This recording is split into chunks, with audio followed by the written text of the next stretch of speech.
The Roman Empire fell in 476 AD when it was invaded by a Germanic warlord. The so-called Eternal City had been founded 1229 years earlier by Romulus, the legendary first king of Rome. But it was neither kings nor emperors that made Rome into the greatest empire of all time. Rather, it was the Roman Senate, which might be one of the most important institutions throughout all of human history. It was through the leadership of the Senate that the Roman people prevailed over Carthage and Macedonians and Seleucids and over countless other foes and rivals. And it was through the leadership of the Senate that Rome conquered the entire Mediterranean Sea. But once Rome had faced her external enemies, she finally faced herself, and the internal rivalry in the Senate led to instability, political persecution, and several civil wars. The power of the Senate was rightfully seized by the Caesars, and in 27 BC, the Roman Republic became the Roman Empire. But the Senate was preserved, even though the emperors succeeded the senatorial collective as rulers of Rome. The Senate retained their dignity, and they retained much of their administrative responsibilities, while the emperors were the final decision makers. The Roman Empire reached its territorial peak in 117 AD, but began to seriously decline in the 200s.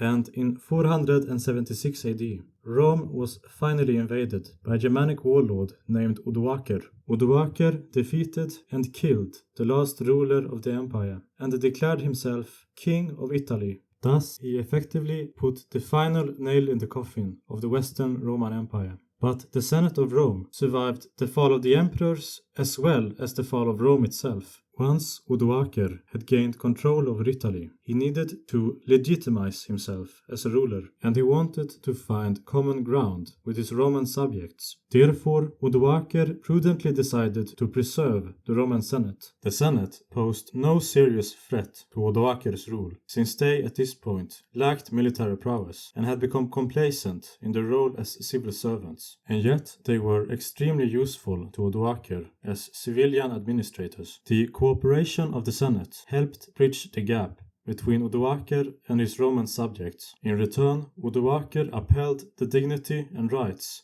of the senatorial institution, much like the Roman emperors had previously done. Odoacer respected the laws and traditions of the Roman people. He respected the property rights of the aristocracy and the senatorial elite, which gave them a stake in the stability of his kingdom. The Senate continued to oversee judicial matters and civil administration, and Odoacer and the Senate worked together to maintain the infrastructure and prosperity of his kingdom. The relative tranquility of Odoacer's rule came to an abrupt end in 489 AD, when Odoacer was challenged and ultimately defeated by another Germanic warlord, Theodoric the Great, at the head of a terrifying host of Ostrogothic riders, became the new king of Italy. And similarly to Odoacer, he too decided to respect the old arrangements between ruler and senate. The senate continued to survive within the Ostrogothic kingdom. Theodoric the Great died in 526 AD, and as the Ostrogothic kingdom declined, the Senate lost more and more of whatever significance it had left. The historical record says very little about the Senate and its activities throughout the 6th century AD. The last known mention of the Senate as a contemporary entity was in 603 AD in a letter from Saint Gregory the Great to a Byzantine official. And there, finally, ends the story of the Roman Senate, more than 100 years after the empire itself had collapsed. All in all, the Roman Senate seemed to have existed for more than 1300 years, from the legendary founding by Romulus to the days of Saint Gregory the Great. Its rich history, in a way, contains a microcosm of all political history of mankind, and it is filled with remarkable feats and moments of great joy and terrible anguish, such as Cicero's speeches against Catiline and the cowardly assassination of Julius Caesar. I encourage all of you to further enjoy this epic historical drama.